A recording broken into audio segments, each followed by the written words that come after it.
especially with the aspect of we had two like sort of middle step or middle child consoles, which Right. is something that was not really precedented. I mean, we've seen Yeah. redesigns, but these spec bumps that we saw are quite frankly, uh, especially the Xbox. I'd say that Right. in some ways the One X is more powerful than the Series S, and I Right. think that that's pretty telling of how kind of like the technology is newer, but maybe the results will not be there immediately. Exactly. And also on the Nvidia side, we saw a lot of uh, benchmarks that were like, okay, maybe Nvidia overpromised a little bit the performance of the Mhm. 3000s, because they were like, oh, it's a massive upgrade. And Right. if fair enough that they are an upgrade and they are cheaper than the Yeah. previous generation, but the reality is that that generational leap is not really there. Right. I'd say that even a 1000, if you are, or a Mhm. 1080, I should say, will be Mhm. very safe for a long time still, as long as you maybe avoid things like maybe 4K or Right. the ray tracing and things like that. Maybe they are too much, but yeah, Sure. I do think that the generation. I feel like this was something that some people talked about with the last generation, with the Mhm. PS4 and the Xbox. Right. But I feel like that's more true here, that the hardware doesn't seem to justify all that much that upgrade.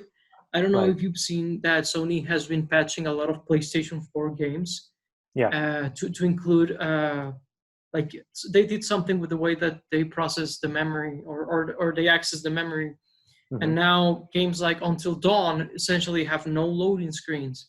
I think Yeah. Spider-Man had a massive one where it has a considerably smaller loading time. So, and this is the same hardware; it's just been optimized. So, like, yeah, the SSDs will be probably one of the more notorious ones, but like we're still like getting new things with this existing hardware. It's the same console; it's just being updated. So Yeah. And I mean, even the newer games are coming to the old consoles. Uh, the new Horizon, the new God of War, the new Spider-Man. They're all coming to the older systems. So I feel like there's not that much of a rush. I mean, you probably will notice a difference between playing it on the PlayStation 4 and PlayStation 5, but I think that it doesn't really take away from your experience if you play it on PlayStation 4. And I think that's only talking about like the AAA games, or the games that like squeezed to the max the hardware. But if you look at the most popular games right now, they're really not that graphically heavy or whatnot. Like Among Us or Phasmophobia, Fortnite, League of Legends, Minecraft. They're all games that they don't really need much. I mean, most of them you can play it on your phone, and that's not even talking about like streaming or anything, like just natively.